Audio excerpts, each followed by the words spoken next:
Aloha. Welcome to Abe Lee Seminar Sessions.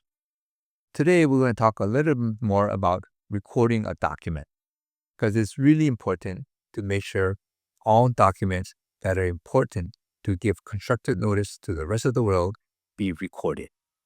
So I'm going to give you some examples of why documents should be recorded and some horror stories even, or people that have cheated other people by not recording a document.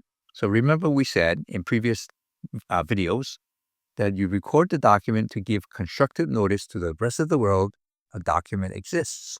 So let's say a lender gives a loan of $500,000. And then the borrower or the buyer gets a second mortgage of $100,000 from an auntie. And then picks up another $50,000 mortgage from a friend.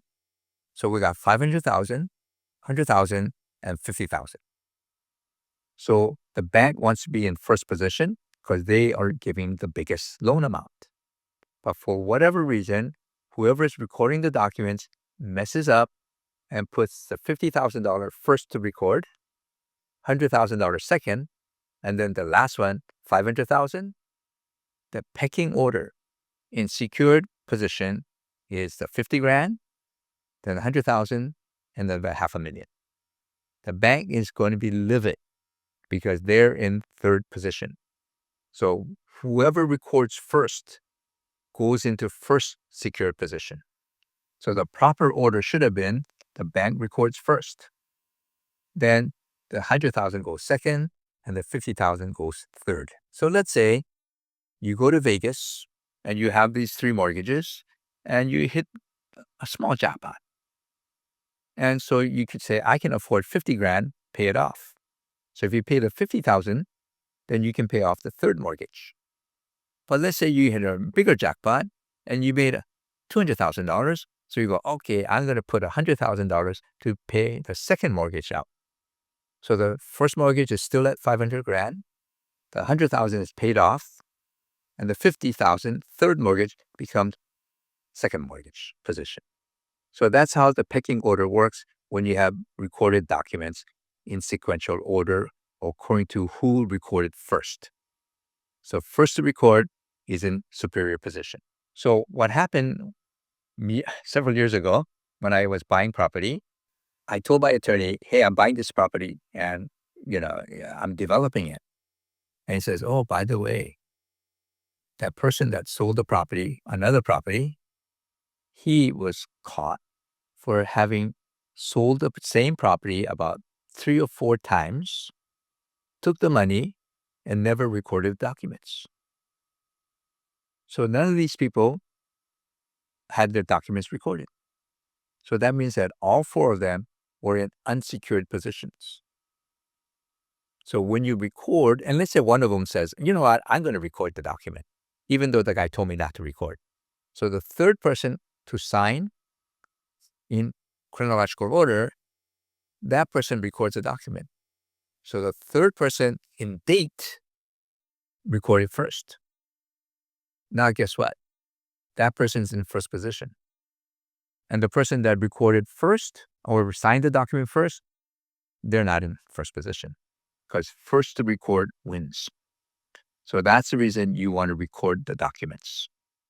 And when you record it, then you serve notice to the rest of the world through a constructive notice that document exists.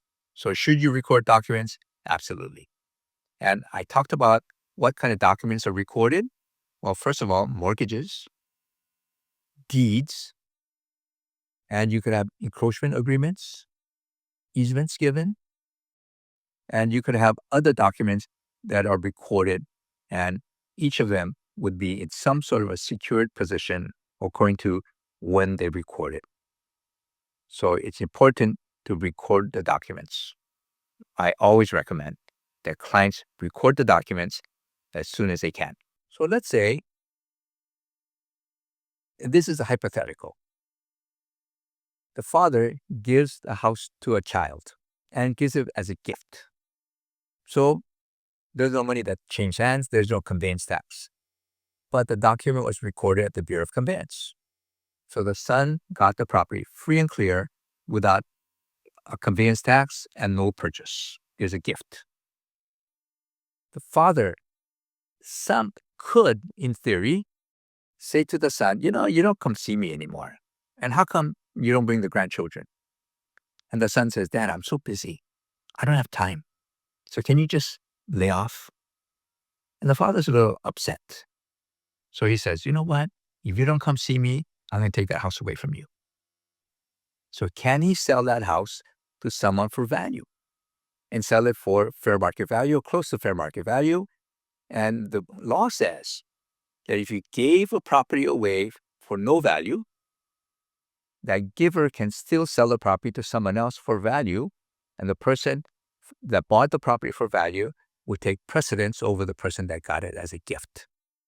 Now, what father would do that? This is hypothetical, by the way, but a vindictive father that says, you didn't come see me, and you're giving me grief, and you're brushing me off. So the word to the wise is visit your father with the grandchildren, and then he won't sell the property from under you. Right? That's interesting, but that's what the law book says, that people that bought it for value will have superior title than people that got it as a gift. And remember, when you buy property, the conveyance tax must be paid if the property was paid for with what we call fair market value, and there's a substantial payment. If they got it as a gift, then there's no conveyance tax. Hope this helps with why you need to record documents. Aloha.